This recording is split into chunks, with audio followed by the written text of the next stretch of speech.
मानली कहना बहिना भाई, कुछ दिन घरे में रह जाई।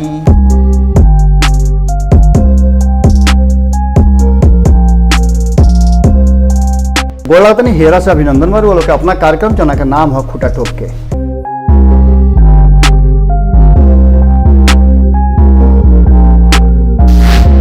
हिक भर के देख ली सियासत के कतना ऊंचा मकाम बा। हिक भर के देख ली सियासत के कतना ऊंचा मकाम बा। आदमी से आदमी के दूरी मुंह में लगाम बा। गोड़ लगता नहीं हेरा से अभिनंदन बार बोलो कि अपना कार्यक्रम चुना का नाम है खूटा ठोक के।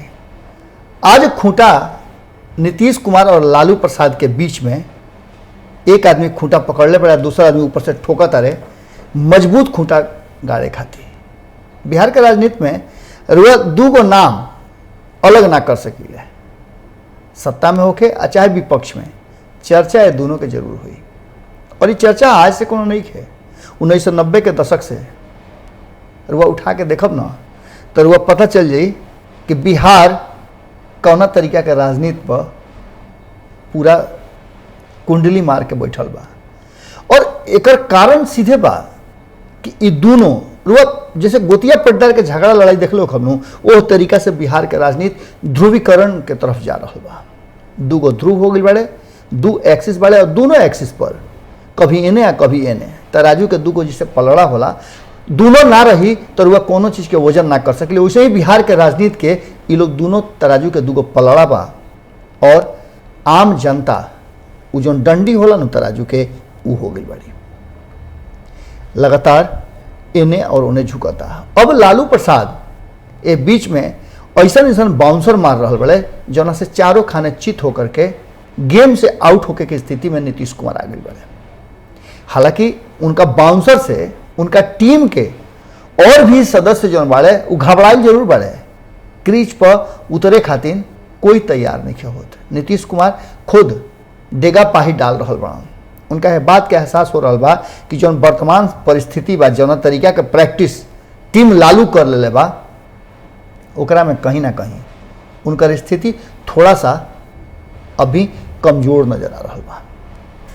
लगातार लालू प्रसाद नीतीश कुमार पर एक बात के लेकर के हमला करता और वो बात बा नीतीश कुमार के चुप्पी।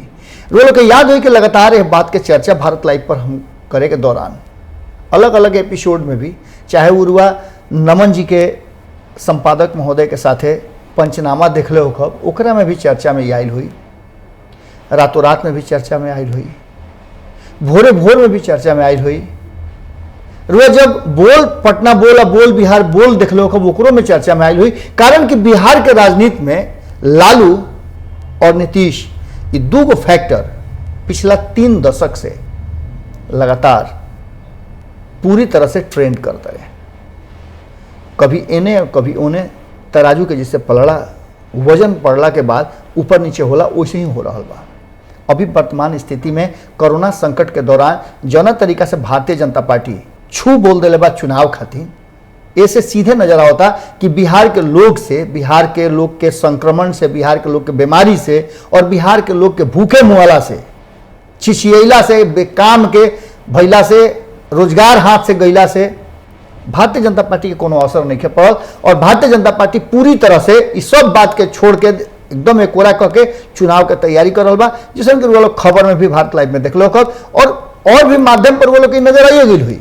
कहो बेस जे स्वच्छ पत्रकारिता करता वो सारा बात पर नजर रख ले बा। कारण कि अभी सबसे जरूरी जो महत्वपूर्ण राजनीतिक घटनाक्रम बा ओकरा में बिहार सबसे ऊपर बा, क्योंकि बिहार में चुनावी साल चल रहा बा और चुनाव टाइम पर हुई। यह बात के रुआ अंदाजा लगा सकिले तब जब भारतीय जनता पार्टी जम करके अपन तैयारी कर रहा बा, मीटिंग पर मीटिंग, बैठक पर बैठक हो रहा बा और कोर टीम के सदस्य लोग के साथ सोशल डिस्टेंसिंग और वीडियो कॉन्फ्रेंसिंग दोनों के माध्यम से मेंटेन करते हुए पूरी तरह से बिहार पर फोकस बा। अब के लिए बिहार पर फोकस में कहीं ना कहीं नीतीश कुमार थोड़ा सा कमजोर नजर आता रहे। कमजोर ऐसे नजर आता रहे कि भारतीय जनता पार्टी के साथ उनका जितना सपोर्ट चाहिए उस सपोर्ट नहीं क्या मिलत। यह कारण बा कि लगातार भारत लाइव और खूटा ठोक में हम आज वालों से कहनी है कि हिक भर के देख ली ही सियासत के कितना ऊंचा मुकाम बा। जान प्राण इस सब पर चिड़ै के जान जाए लड़का के खिलौना रुआ सुनले हो खब, उहे स्थिति हो गई बिहार में। बिहार के राजनीतिक लोग अफदरा पड़ल बा और ये लोग पूरा एकदम राजनीतिक अभी खेल में मशगूल बा। हालांकि विपक्ष में नहीं खे, अभी विपक्ष के तैयारी अभी राजनीति के चुनावी रूप में नहीं खे भइल। जनता भले ये बात के बार बार कह रहा बा कि अब के अली बता देव जा, बाकी विपक्ष अभी यह बात बार बार कह रहा बा। तेजस्वी यादव, लालू प्रसाद जेकरा से भी पूछली वो ये बात के कह रहा बाड़े कि अभी चुनाव के वक्त चुनावी चर्चा राजनीति ये सबसे दिगर बिहार के लोग के जो समायोजित करे के जरूरत बा, जो लोग के हिम्मत दिवावे के जरूरत बा, जे वापस आ रहा बा वो लोग के रोजगार के सृजन करे के बा। और सरकार के नीतीश कुमार के हमनी के पूरा सपोर्ट में बन जा कि बिहार के लोग के कोनो दुख तकलीफ आप फेरा में मत पड़े। लोग समझ सकता नहीं कि रोटी से बड़ कोनो महामारी या बीमारी ना होके। यही खातिर चाहे जहाँ छिछियाए के पड़े, घर छोड़ घर बिनिया लोग काहे करत रुए, रुआ पता बा खूब बढ़िया से। वो रोटिए है जना के चलते अलग अलग राज्य में जाके लोग अपन हार दुहवा रहल बा, और हार दुहला के बाद उस राज्य के समृद्धि के तरफ ले गिला के बावजूद दूध के मक्खी के तरह, अनेरिया के तरह सुन लो कब कि गाय गोरू जब दूध दिहल बंद कर दिले तो ओकरा के अनेरिया लेखा छोड़ देला लोग।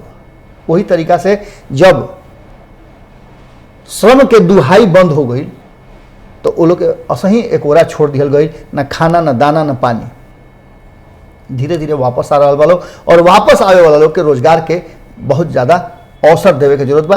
यही सब विषय पर लालू प्रसाद यादव नीतीश कुमार पर जबरदस्त ढंग से बाउंसर फेंकले बाड़े। बाउंसर ये फेंकले बाड़े कि तू ए फेरा में बाड़ा भाई कि तहरा के एनडीए सपोर्ट करी तो तू भ्रम में बाड़ा। कारण कि 15 साल में अगर तू देख लो तो ये 15 साल में 6 साल लगभग एनडीए के शासन में तू रहा है। लेकिन 2009 से 2014 के बीच में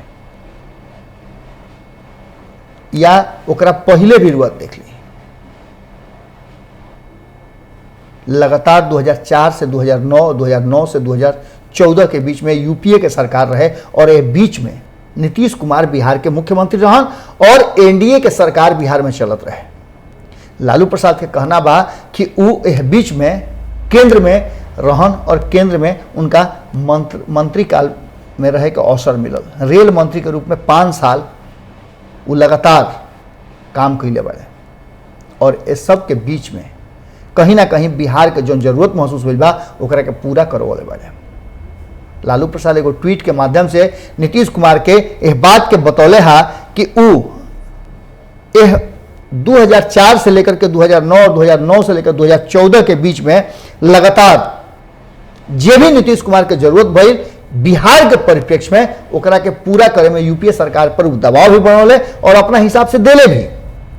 उनका कहना बा कि रेल मंत्री रहते हुए बिहार में 1,44,000 करोड़ के पैकेज, विशेष पैकेज दिए रहन बिहार के समृद्ध करे खातिर। एक साथ साथ ये भी उनका कहना बा कि जब एनडीए के सरकार में रहन और नीतीश कुमार मांगत रह गए एगो फूटी कौड़ी उनका के नाम एनडीए सरकार दिलस, मोदी सरकार दिलस।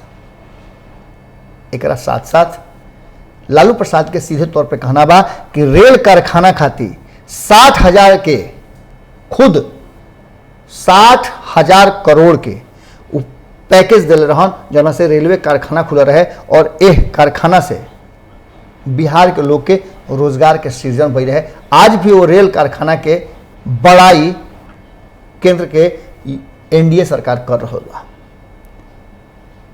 लोग के जिसके पता बा कि 1990 से 1997 तक बिहार के मुख्यमंत्री के रूप में लालू प्रसाद जौना तरीका के भी काम कैले होखस, वो काम और जनता के आवाज बने में लालू प्रसाद के कोई स्थान ही नहीं है। ये बात से रुआ इनकार ना कर सके। लालू प्रसाद अब सक्रिय राजनीति में नहीं खन, लेकिन लालू प्रसाद के नाम आज भी हर कोई के जुबान पर बा। रुआ देखले होकर कि जब लोग फंसल बा बाहर में तो वो एक ही नाम ले रहा बा कि अभी अगर लालू रहते तो ये स्थिति ना होती। नीतीश कुमार के नाम ले वाला के लोग बहुत कम बा, और यह कारण बा कि बार बार नीतीश कुमार के इशारा में लालू प्रसाद बता रहा बा कि कहीं ना कहीं जो रास्ता चल रहा बा वो रास्ता में हर्डल बहुत ज़्यादा बा, अवरोध बहुत ज़्यादा बा। वो अवरोध के कम करे के हुई और कम करे के रास्ता एक बा कि वो या तो मुखर होकर के मोदी सरकार और एनडीए के सरकार से, केंद्र सरकार से बिहार के हक मांगस। रुआ के हक मांगे के स्थिति में बतैले रहे कि जदयू के कई गो ऐसा नेता बान, मंत्री भी बान नीतीश मंत्रिमंडल में, वो लगातार इस बात के अब चर्चा भी शुरू कर चुकल बा कि केंद्र सरकार बिहार से दोहरा नीति अपना रहा बा।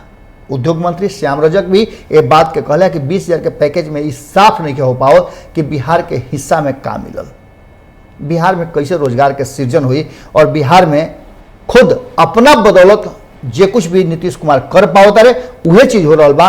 आगे केंद्र के कोई सहयोग नहीं मिलत और ठीक यही बात के लेकर के नीतीश कुमार पर प्रहार कैले बाड़े लालू प्रसाद भी। लालू प्रसाद के कहना बा, उनकर एगो ट्वीट आयल रहा, वो ट्वीट के रुआ के पढ़ के सुनाओ तनी कि 2004 से 2009 के बीच में जब लालू रेल मंत्री के रूप में रहन, वो घड़ी बहुत तरह के ऐसा बात कैले रहन जना के लेकर के बिहार समृद्धि के तरफ गई रहे और वो घड़ी कहीं ना कहीं सरकार जो रहे वो एनडीए के रहे बिहार में और यूपीए के सरकार रहे केंद्र में। एक बावजूद भी लालू प्रसाद कभी भी भेदभाव ना होके देले और ये बात के वो बहुत मजबूती से कहता रहन। अपना ट्वीट के माध्यम से लगातार नीतीश कुमार के घेरे के प्रयास करता रहन और एगो वीडियो भी उनकर बीच में आई रहे। वो वीडियो के माध्यम से उनका छोटा सा अंश के देखल जरूरी चाहिए। यूपीए सरकार में हमने विकास कार्यों के लिए बिहार को 1,44,000 करोड़ की धनराशि दिलाई, 60,000 करोड़ का रेल कारखाना दिया। हमारे दिए पैसे से नीतीश ने अपना मुंह चमकाया। खुद एनडीए में थे, बिहार को फूटी कौड़ी नहीं दिलाई। विकास कार्यों में हमने कभी संकीर्ण राजनीति नहीं की।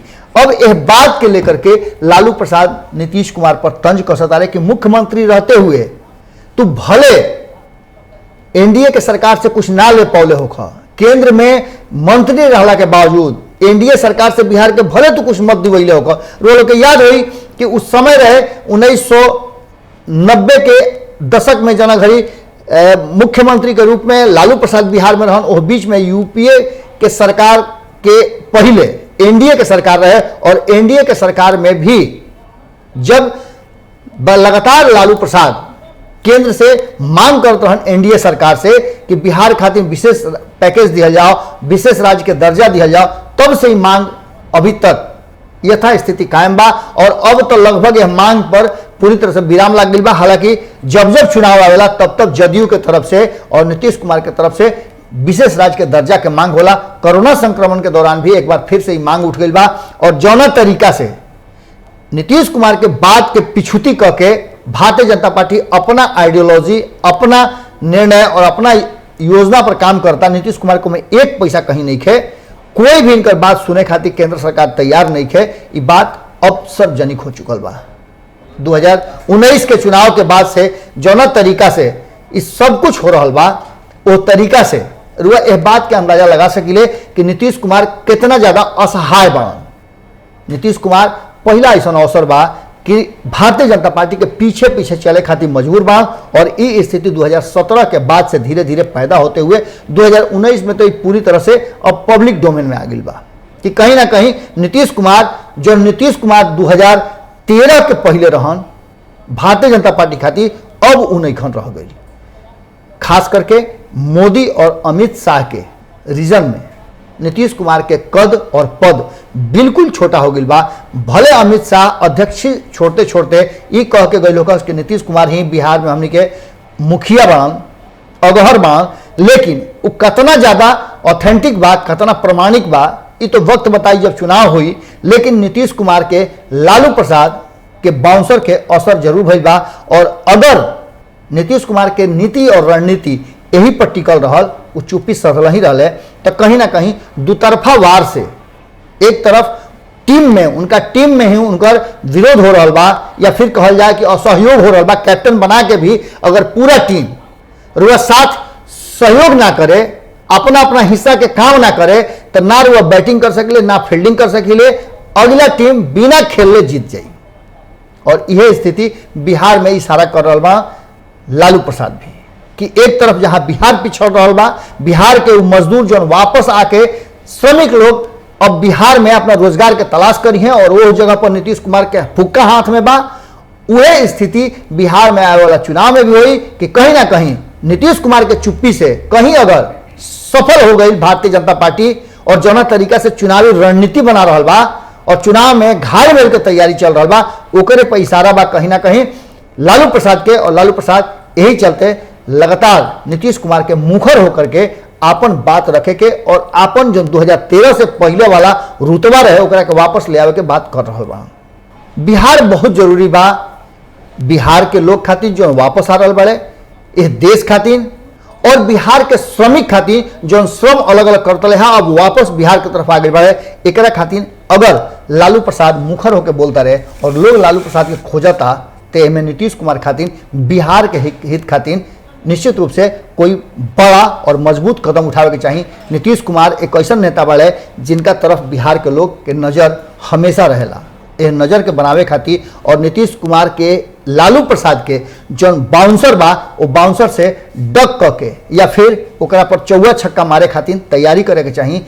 और हो सकेला तो आने वाला चुनाव में इरुआ देखे के भी मिल सकेला कि बिहार में कोनो राजनीतिक बड़ा परिवर्तन हो जाए तो अतिशयोक्ति ना हुई, कारण कि नीतीश कुमार के चुप्पी जब जब लंबा समय में तक आइल बा तब तक कोई ना कोई बड़ा फैसला लेके आइल बा। एक बार फिर नीतीश कुमार चुप बाड़े, एक मतलब कि कोई फैसला बहुत बड़ा आई और बिहार में एक नया राजनीतिक गेम चेंजर के रूप में साबित हो सकेला।